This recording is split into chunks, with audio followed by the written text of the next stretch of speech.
welcome back to my channel, and let me tell you a story which every good girl falls for at least once in her life. Imagine that you meet a guy, he is chaotic, he is moody, he is impulsive, he is 30 years old, but sometimes he acts like he is a 13.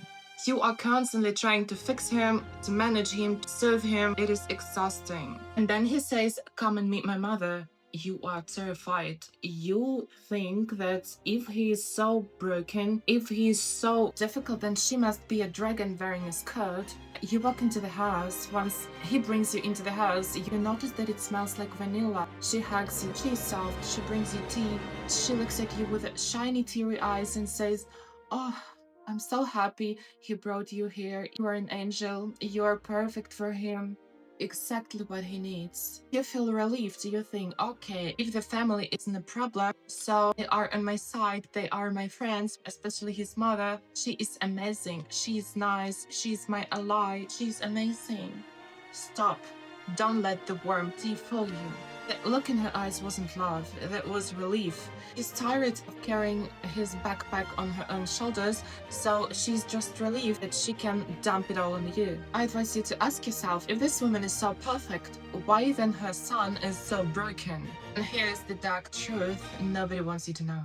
There is a law of physics which nobody likes to talk about in relationship. It is the law of hardening the cement. A man is built between the age of 0 and 21. That is the construction window. That is when the architect, his mother, pours the foundation into him.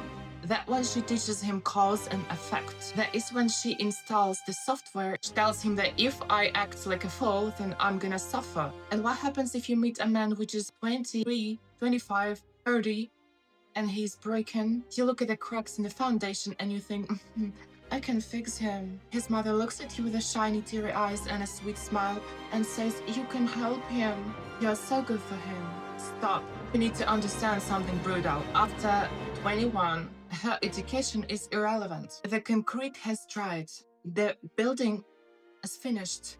If she didn't install the consequences software in him when the cement was wet, you cannot install it now with a hammer. You will only break your hands. Today we're going to look at the architect who has built this ruin. We're going to talk about the nice mom, and we're going to talk about why she's looking at you like a predator at her fresh meal. Let's define the crime, because what she did to him is a crime against his soul.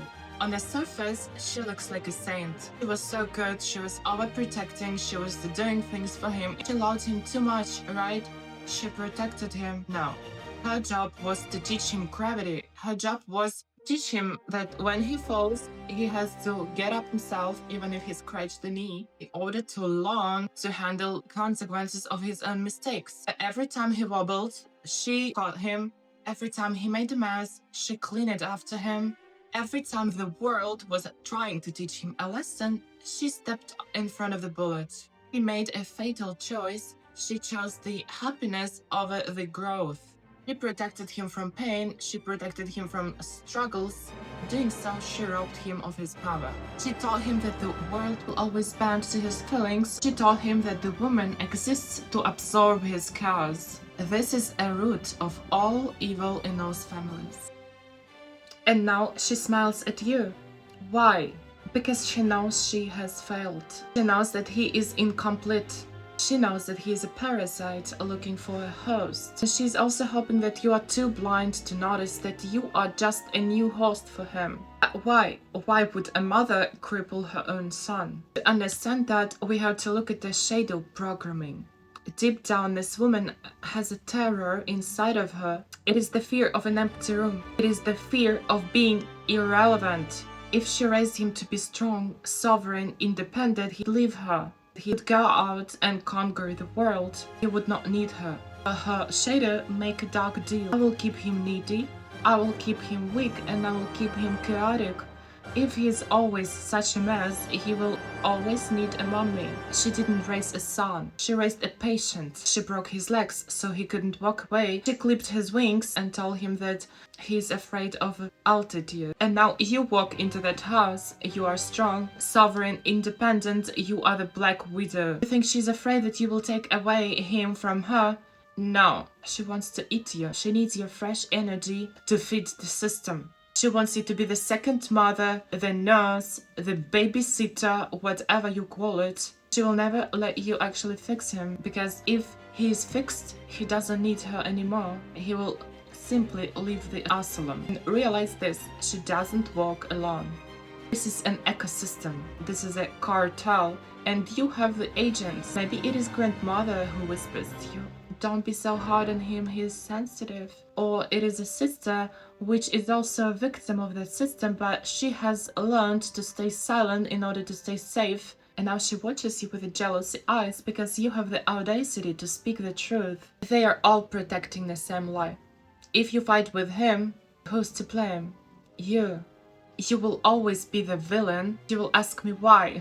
Because you are the mirror. When you stand there and say, this behavior is not normal, he has to fix this and that, he needs to grow up, you are shining the blinding lights on the 30 years of her failure. They don't want to see the dirt. They don't want to admit the crime. So they have to destroy the mirror. They have to destroy you to protect their fragile and toxic peace. So, darling, you have to realize what you're dealing with. You are not fighting a boyfriend, you are fighting the history that was written long before you were born.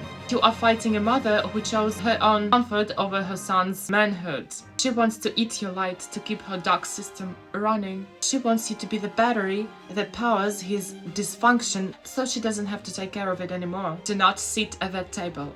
Do not eat the dinner, and do not try to repour the concrete that dried 10 years ago. You are not a construction crew. You are the queen. The only way to win against the shadow programming is to step into your light and walk away eventually. Let the ruins fall.